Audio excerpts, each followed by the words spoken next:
atheists, agnostics, long-haired weirdos, short-haired weirdos, vandals, hooligans. The government, hug the government, love the government, hug the government, love the government, hug the government. Welcome to The Politics Guys, a place for bipartisan, rational, and civil debate on American politics and policy. I'm political scientist Michael Baranowski. My guest today is Seth Kaplan, a professorial lecturer at the School of Advanced International Studies at Johns Hopkins University. Professor Kaplan has published widely in the area of development, including 2 books on fragile states, and he served as a consultant to a number of organizations, including the World Bank, the U.S. State Department, the U.S. Agency for International Development, and the OECD. He's the author of multiple books, the most recent of which is Fragile Neighborhoods, Repairing American Society One Zip Code at a Time, which we'll be talking about today. Seth Kaplan, welcome to the podcast. A great pleasure to be with you, Michael. So I think the obvious place to start here is with, well, your background. I mean, your area of expertise is international studies, and so it might seem odd for someone with that background to write a book on U.S. domestic policy. So can you talk a little bit about how that happened? Well, as you described it, I spent about 15 years or so working on fragile states that could be Libya, that could be Nigeria, 2 countries I work on currently, it could be Somalia, it could be someplace in the Middle East, Latin America, Sri Lanka, and so on and so forth. And so in Washington, people knew me for the most part as the fragile states guy. And then 2015, 2016, 2017, I would be having these coffees with people, and without any prompting, one after another, people started asking me, is the United States becoming a fragile state? And so that question was a bit mysterious to me at first. I mean, the United States is not Sri Lanka, which had a 25-year civil war, or Nigeria, where you have to worry about being kidnapped if you're traveling after dark on some highway.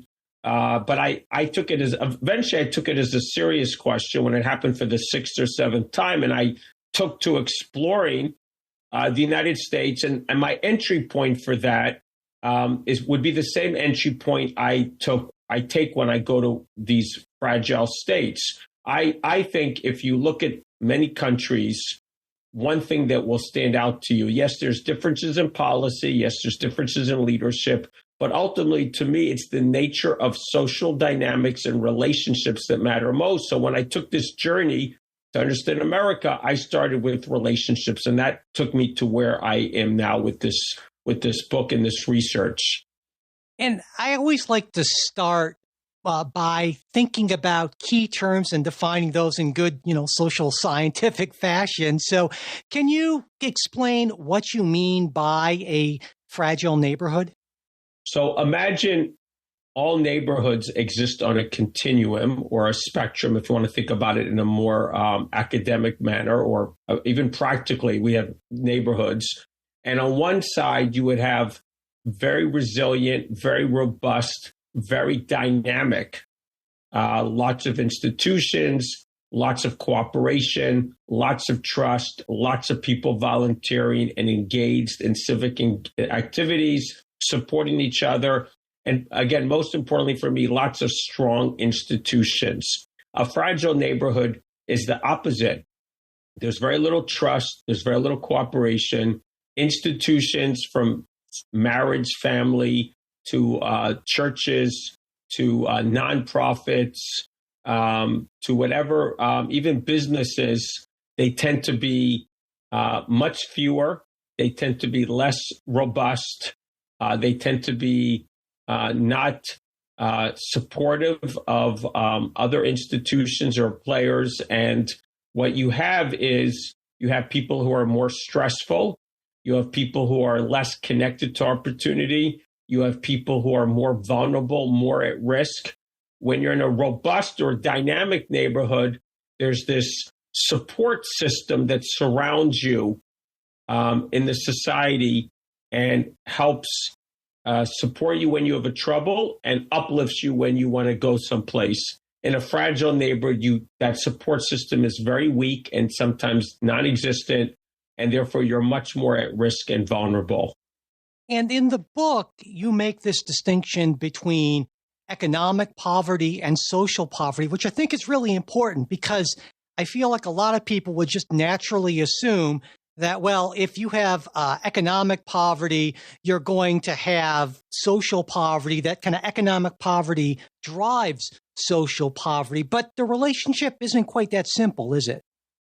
No, I mean, first, my own experience, I work on fragile states partly because I've always treasured the nature of the relationships and social interaction I have with people.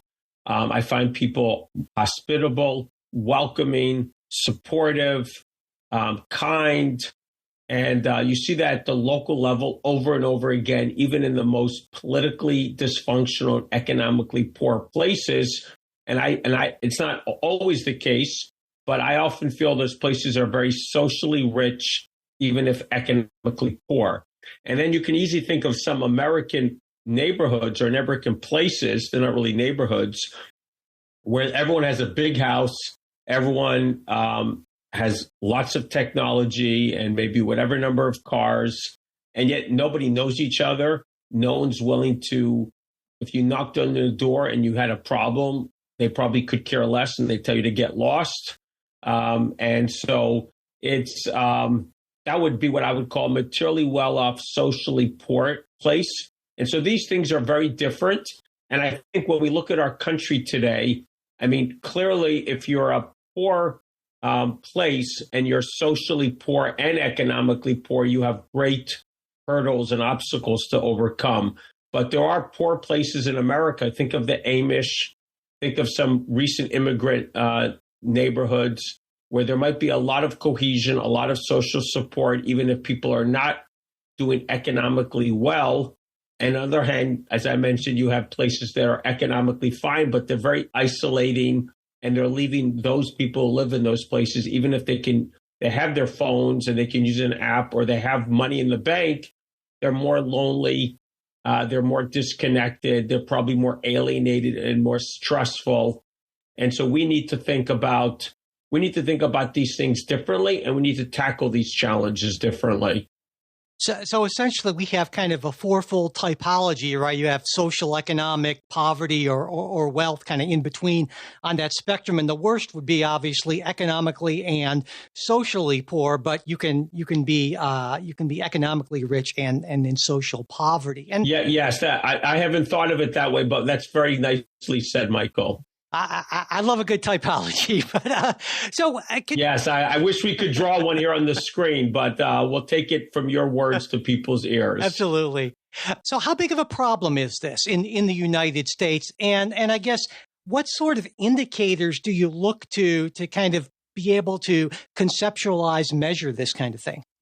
Well, first of all, I think when we say social poverty, every place is different. And yes, I will talk about indicators. But we need to understand that we can have some generalizations while understanding that different places have different challenges. So there are whatever number, there's millions of Americans that are poor, for example, but only some of them live in neighborhoods that are both economically poor and have large numbers of, I would say, have very bad indicators on things like social poverty. And that would mean not very stable families. That would mean not many associations. That would mean not many businesses, schools that aren't really affecting major change. And you could go through all these types of institutions, and you can say that and people who are poor but are in a neighborhood that's not socially so bad off versus being poor and being in a very distressed neighborhood with large numbers of economically poor people and social dysfunction, I would say we can differentiate between the two. And if a person is in one of those distressed neighborhoods, their odds of escaping or the opportunities that they have in life or their basic building blocks for success in life, all of those are going to be quite different and quite far behind, and they just grow up very disadvantaged. On the other hand, you can think of when we talk about, the places that are most dynamic are the places where you have both. And if I was looking at a wealthy neighborhood and I was thinking of like social indicators to measure social wealth, I think I'd be looking at slightly different indicators, because I think the schools might deliver pretty good results. But I think the question is, how many friends do you have? How many neighbors do you have? There might be some businesses, but are there any mechanisms for people to meet each other? When people participate in some sort of associational life, is it local or is it very distant? Is it very virtual? If there's some emergency, I remember meeting a guy who had to organize his neighborhood because of one of the fires in California, and he was in a very, very wealthy neighborhood.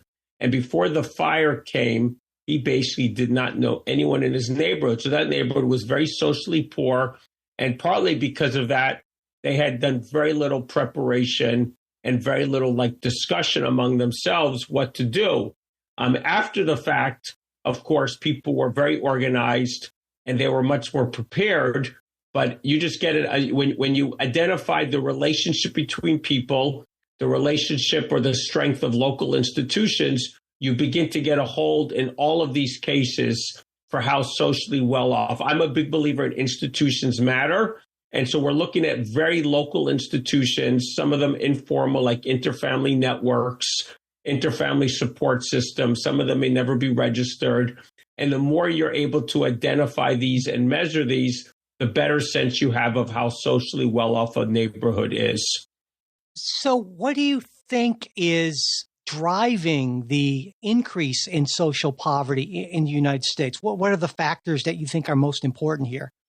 I mean, we could go through a whole set of them. I mean, I think most people would focus on social media and the internet, but I would put that as part of a larger set of technological changes that we have allowed to affect our life without thinking of the implications on society. For the most part, we make decisions, I would say personally, as well as a society, on economic grounds.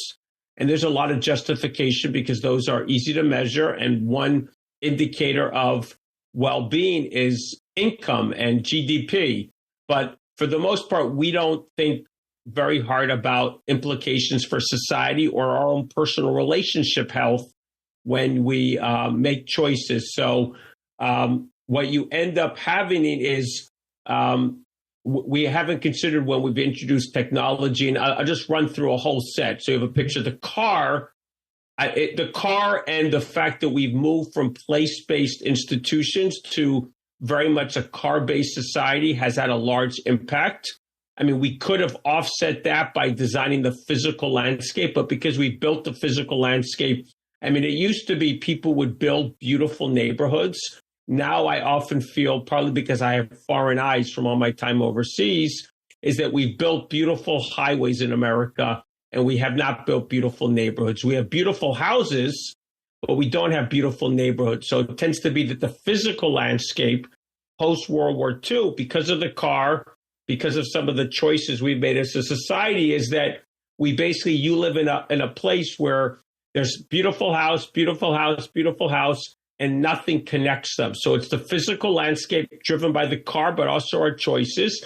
It's the fact that our institutions have changed so much. We used to be in a place-based society with lots of local institutions.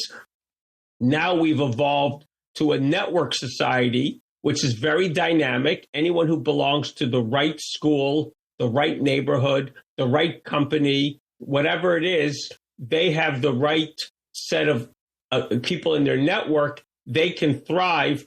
But when we're in a network society, the other places, if you're not in the right place or not have the right network, you're typically left behind, which explains some of the frustration and anger we see. So I would say something about how technology has affected us. I mean, it's also something that our professional lives are much more competitive. It's partly because we've nationalized so many things.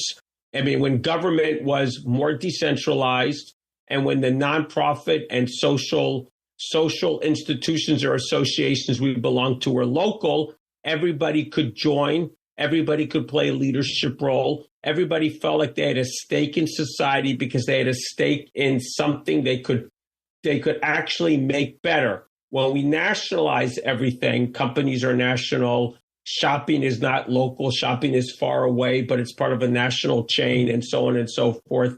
Politics has become national. What it means is that many of us feel like there's nothing local we can contribute, participate in.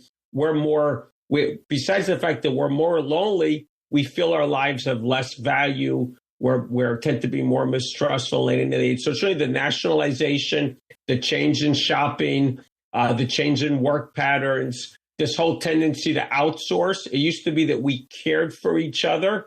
Today, we outsource our goods to overseas, and we can see that that's brought us some negative as well as many positive gains and losses. But we also outsource the care for our kids. We've outsourced the care for our grandparents. And when we do all that, we're thinning out our relationships, and we're basically saying everything can be solved through an app or through money.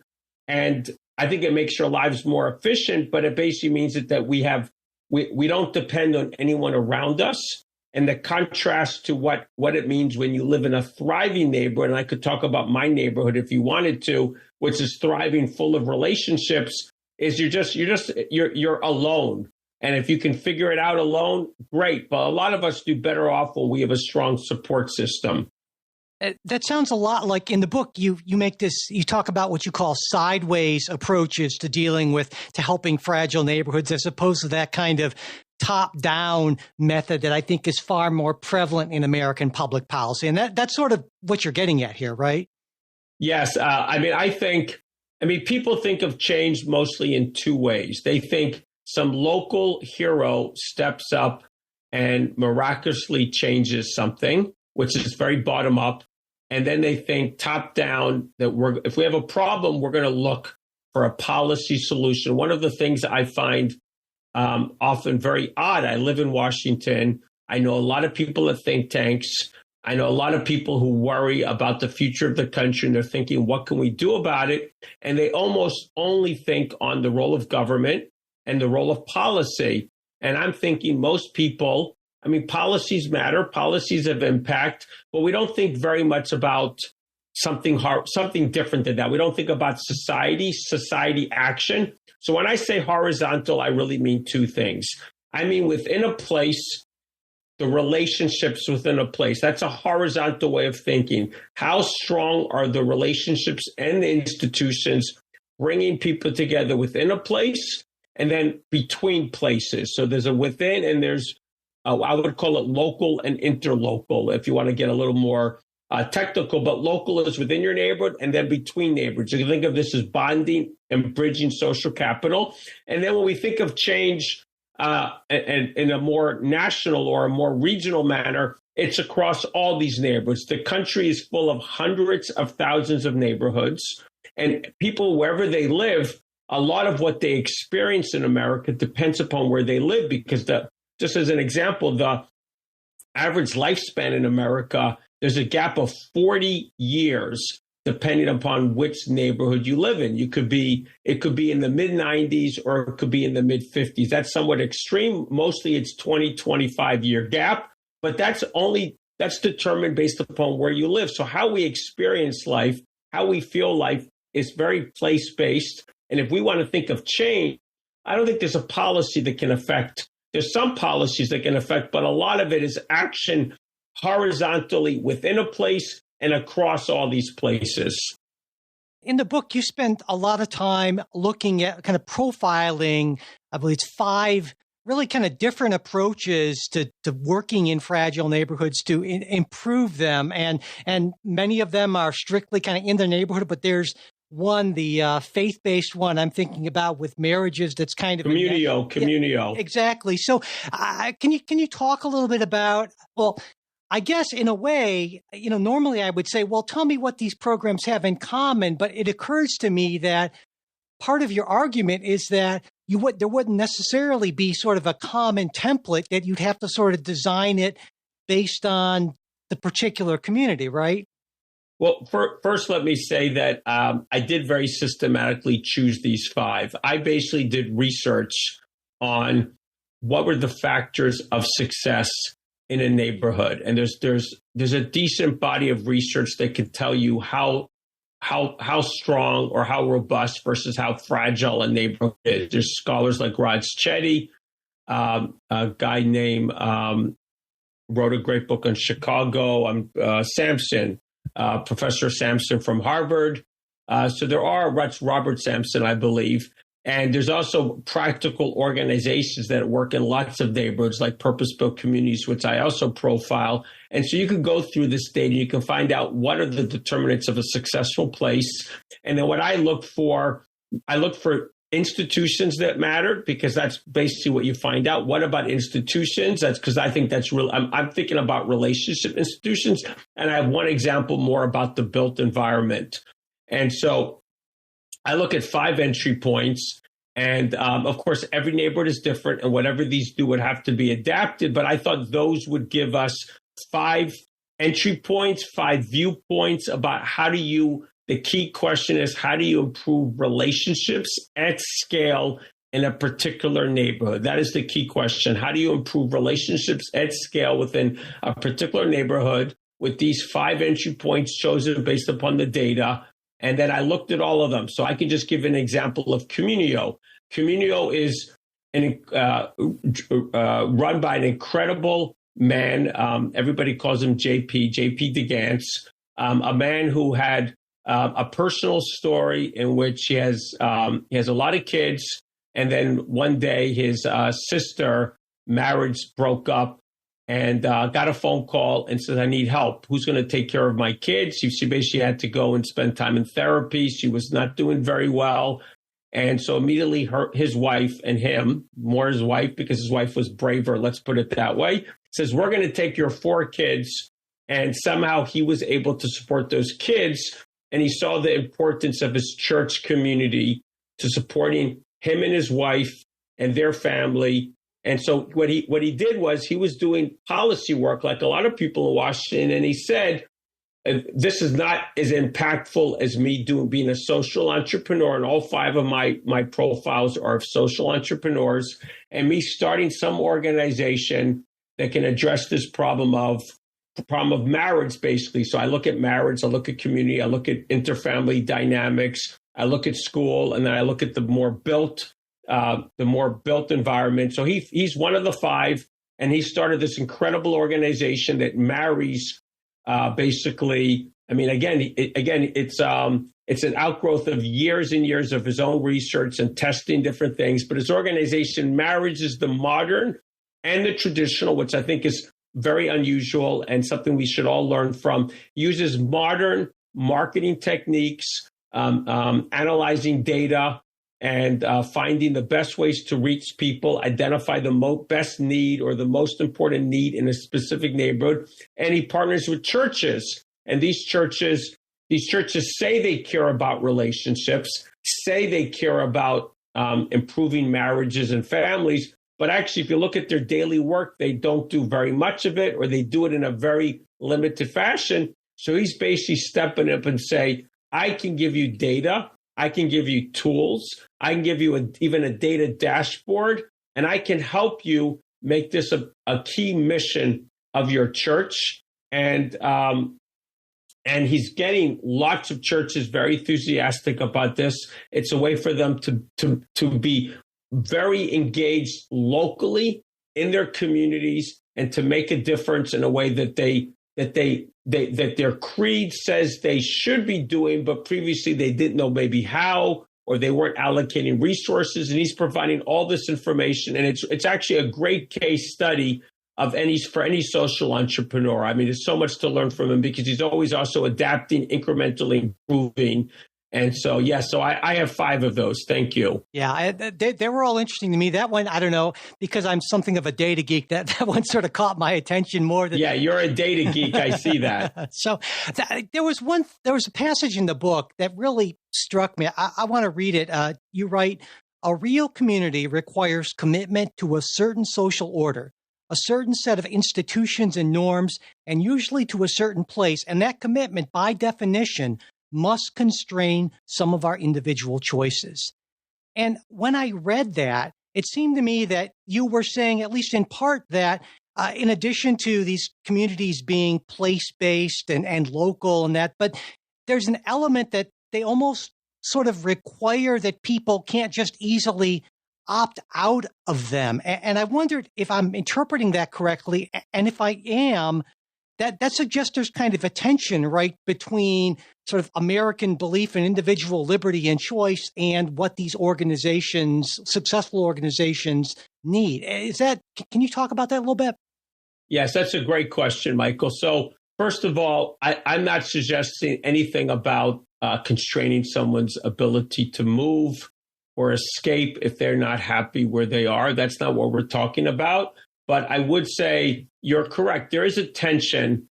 And I talk a little bit about that also in the last chapter when I discuss how do we define success? How do we define the American dream? I think we've mostly in recent decades defined the American dream as unconstrained freedom and as if we have no sense of duty or no obligation to other people. In many cases, that could be to our own children at times, and that would be the part of our society I feel who has suffered the most by this belief that we have no sense of duty to other people. But in this case, we're talking about neighborhoods, we're talking about communities. So when I mean the tension there, it means that if you're part of a neighborhood and you're part of this mutually enhancing support system. So I live in a neighborhood, and my neighborhood is pretty close-knit. People can move in, people can move out anytime. But because we're part of this very thick set of institutions and mutually support system, what I mean there is what happens in my life. If someone knocks on my door or someone texts me and say, I need some help, it means that I should be prepared to help them if I can. And let me give an even more specific example. I was actually in Denver in October speaking for Communio, the organization we talked before. And I just spoke to a group of people, and I was sitting around listening to the rest of the meeting before I had to jump on my plane and fly back. And maybe about 1:30 or 2 o'clock or something, we have a lot of WhatsApp group chats in my neighborhood, but more than I can imagine. And so one of them becomes active. It's not so active usually, and says there's a kid missing. And that kid is missing, and he's been missing for 24 hours. And that doesn't seem like a young kid. He seemed like the kid was about 21, 2 years old. But he sometimes goes out in the nighttime, doesn't come back. And here they were at afternoon, and they were worried about a second night without seeing that kid. And we need help to find this kid. Immediately, the chat group sprung up, all the people going back and forth, and I'm just watching. And then they say, we're going to have a spinoff. We're going to start a new chat just to find this kid. And they're in Denver. I wasn't going to help them, but I clicked on the link and I joined that new chat group. I was going to see what was going to happen. And you had 20 or so people join that new chat group from this other group, must have had a couple of hundred. And they said, we're going to do a search starting at 4 o'clock. And everyone volunteered on that group, and they all chose different directions. My area is surrounded by woods on 3 sides. And so they thought he would be on one of the paths in the woods where he tends to go hang out, whatever. And so they all took off in different directions. And at 4 o'clock, by 5:30, this is about 4 hours after the initial chat, they had found that kid.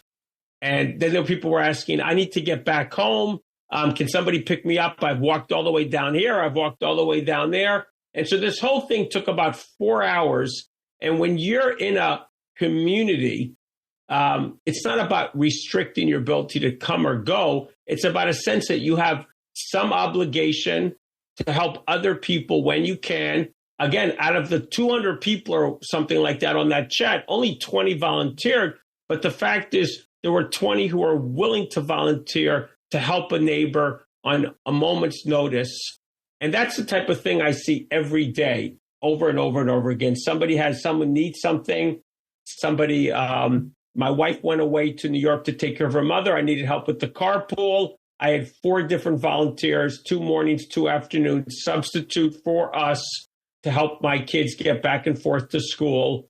And it's just something you're always able to ask, and you have to be always ready to give. And you can't, it's not like you're always going to be able to do that, but just as a mindset that you're part of a larger whole, and you can't only think of yourself. And it sort of molds you to have a different character, a different outlook, and it also makes you like willingly trustful of other people. We're not alone. We're part of this greater whole. So it affects you in 100 different ways. And that's what I mean. It means you always can leave if you want to leave.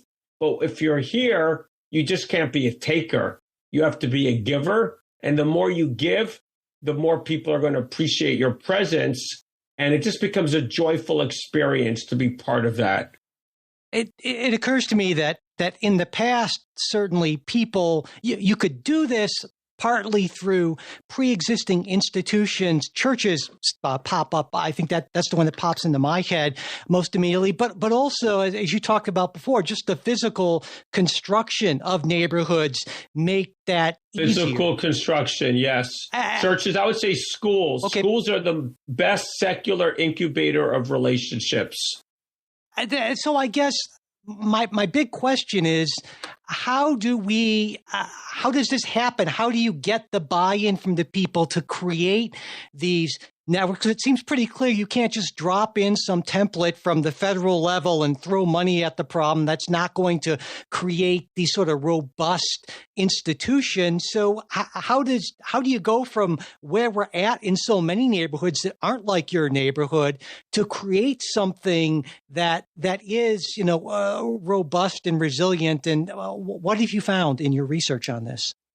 Well, I think we can think about this. I could give you examples of successful neighborhoods, but let me talk about what I think are let's say the policy implications if you're thinking about it from a government side. I mean, I think the first point is we need to think of our physical landscape, and I would say also institutional landscape. That's 2 different levels, as if neighborhoods matter, and that means that the more the physical landscape is that everybody lives in a neighborhood. What is a neighborhood? A neighborhood has a center. A neighborhood has an identity. A neighborhood has boundaries. A neighborhood has places where people regularly interact. A neighborhood has, again, lots of local institutions. That's where the physical and institutional part needs to come together. If you just live in a place, there's no place to meet, there's no center, there's no identity, you have no sense of belonging to anything. So we have to start by thinking of the physical as that neighborhoods matter and make a greater effort to ensure that the landscape reflected that belonging to a place is important. Then we think of institutions. I mean, so many of our institutions are if we're only atomized individuals. So schools, I believe we would be better off if every neighborhood had at least a primary, if not more schools. I mean, if people walk to school, kids walk to school, and there were strong interfamily relationships around a school, I mean, that itself is an incubator of relationships. I mean, I do believe that competition is good for schools, but you could have multiple neighborhood schools or something like that. But I do think we often don't think of the role of schools in incubating strong local relationships. I think also we should think of, the nonprofit world, the churches. So many of these organizations exist as if you can just drive everywhere. And churches, I encourage Christian leaders and church leaders or other religious leaders when I meet them, is why not go back to being more place-based, and why not have a thicker understanding of your relationship with your members? I would say that is all very important. If I was government, besides having the physical landscape restructured the way I did, all parts of the government, wouldn't it be nice if government wasn't about housing and health services and education and so on and so forth? What would happen if government was about the success of neighborhoods? And that might mean that government, you would have to keep these functional departments because they have special knowledge or specialized skills. But what would happen if you had neighborhood-based teams that that were held accountable for the success of neighborhoods, and these functional units reported to and were held accountable to the teams. And then what would happen if you had scorecards or indicators of neighborhood success, so that therefore government and nonprofits and other people who were trying to make individual lives better, they were also trying to make neighborhoods better. We tend to measure everything on the individual level. Well, if everything that we were doing in our society, from how government functioned to how nonprofits and philanthropy thought about things, how churches thought about their membership, if much more of this was centered on the neighborhood and it was designed for building stronger relationships and neighborhood thriving or flourishing, I think all of these organizations would work differently, and it would be much more about uplifting places as opposed to what happens now. They tend to, as I said in a recent article, they save trees and they lose forests. They take a few individuals and they better their lives. And then on the whole, many, many places, those forests are just getting worse and worse. And we need to think about society differently. And many of our important organizations, government and non-government, need to think differently about what their role is. You know, it seems to me that one of the frustrations is that we tend to want quick fixes, things that happen and very soon and can show us immediate results, or at least results before the next election cycle. And yet the sort of things you're talking about, it seems to me, are really multi-generational in terms of changing the built environment doesn't happen that quickly. And if you want to build these kind of institutions, you can't just do that in a year or 5 years or probably even 10 years. And so what do you think about how to navigate that tension between, I guess, what I'll call political time, when we want these results right away, and the reality of the fact that this is something that is a project that's going to take quite a lot of time and extensive commitment from a lot of people? I think that's a very fair question. I mean, I think what we need to do is look at the agents of change in our society that have a strong incentive to carry this forward. I mean, metropolitan areas or municipal governments, for example, the city of Atlanta has a mayor who cares a lot about neighborhoods and has several people working for him that I know who are directly involved with trying to rethink government around neighborhoods.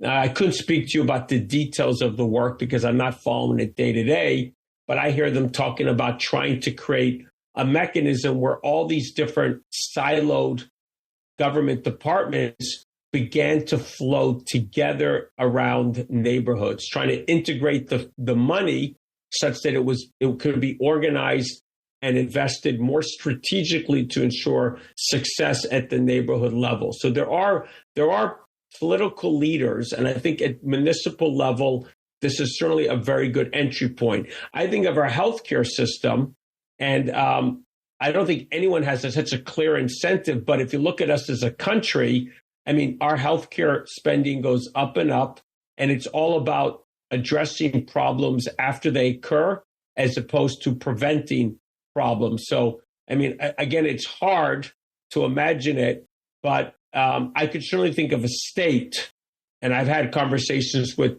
the state of Tennessee, for example, and it could be a different state. But what would happen if a state said that we have a better way to spend all of this money on health and human services? What would happen if we could spend it in a way that would be more preventive in terms of strengthening the success of different parts of our state? So I think there are political leaders and there are possible agents of change who recognize these problems. The question is whether they can be ambitious enough and get enough done in the relatively short electoral cycle, which is for most part 4 years.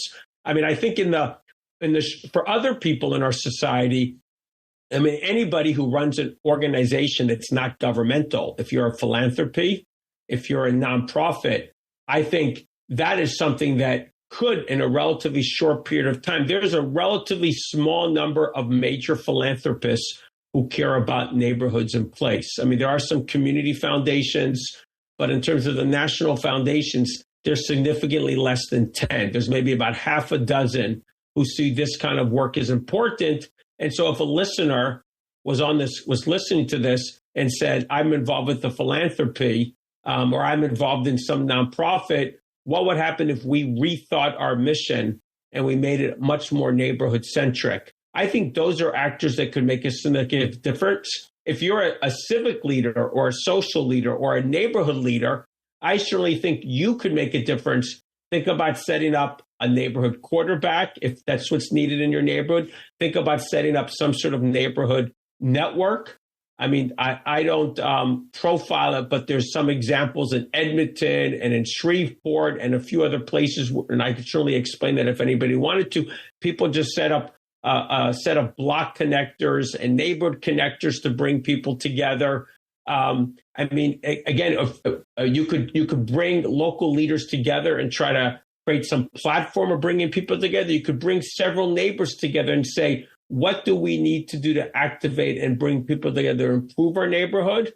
How could we lobby or advocate for more change in our government? So we could, that's something like what Strong Towns does. Strong Towns is not a neighborhood focused movement, but Strong Towns is very much about bottom up change, bringing people together.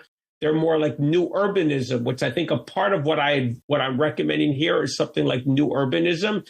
Let's work on the physical landscape. But I think it's much more than that. But these are all models of change where local people can take a leadership role.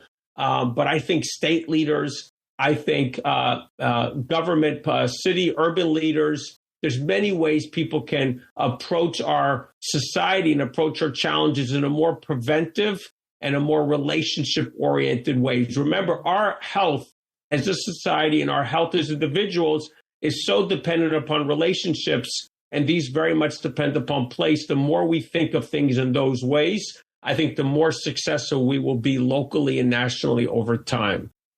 It seems to me that one potential political obstacle to reorienting our thinking this way is the tendency of central governments, whether we're talking about state or the federal government, to not want to devolve authority, not want to let go of that control. And I'm wondering if that tracks with your experience in researching that. And if so, if you have any thoughts on how we can sort of try to meet that, deal with that obstacle.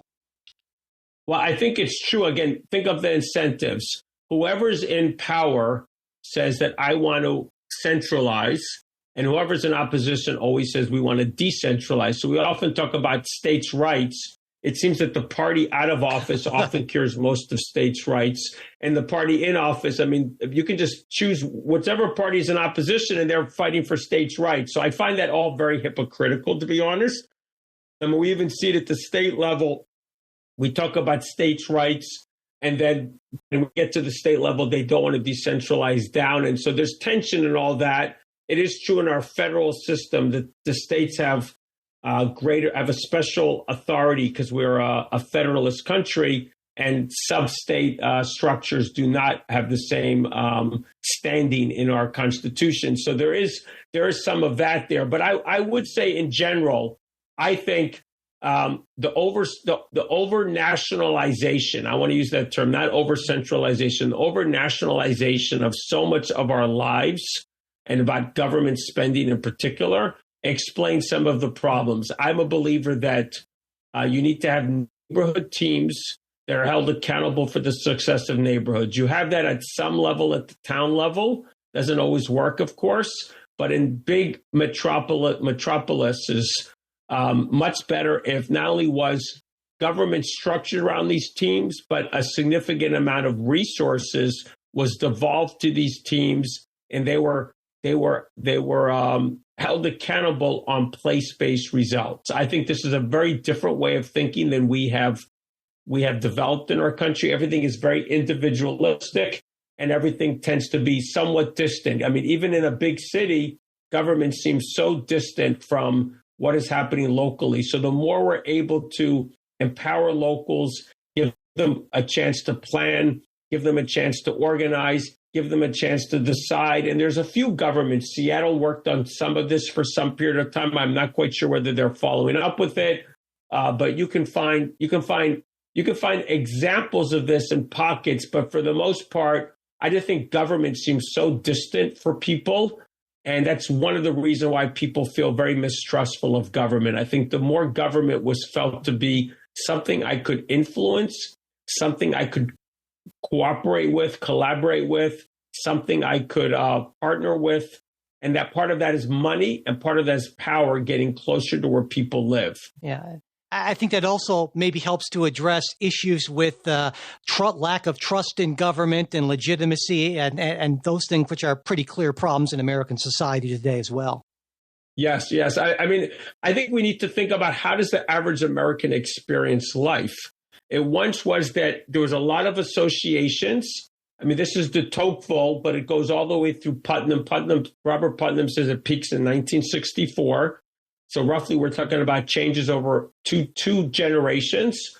And he's basically, there was lots of local associations. And I believe the data says that 3 to 4% of American adults played a leadership role in some local association at any one time. And those people would change year to year. So again, it might have been one person playing multiple jobs. It might have been different people in different years. But the fact is, 1 out of every 30 or so Americans had a leadership role, an executive role in a local association. And that's an example that many more people participated. Many more people felt a sense of fraternity. Many more people felt a sense of ownership or agency in their community, in the society as a whole. And today, there's like a void. Most people belong to nothing. Most people, except for their phone, what connection do they have with each other or their family?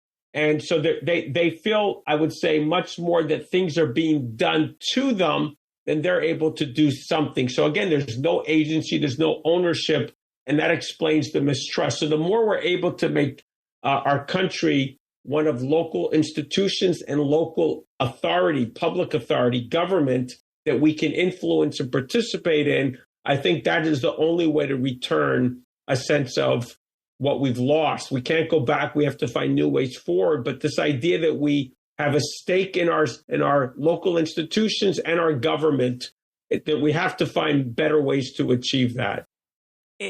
In one way, I think about this in sort of the broadest terms, and it's easy to feel disheartened. It's such a big task to sort of reorient our thinking.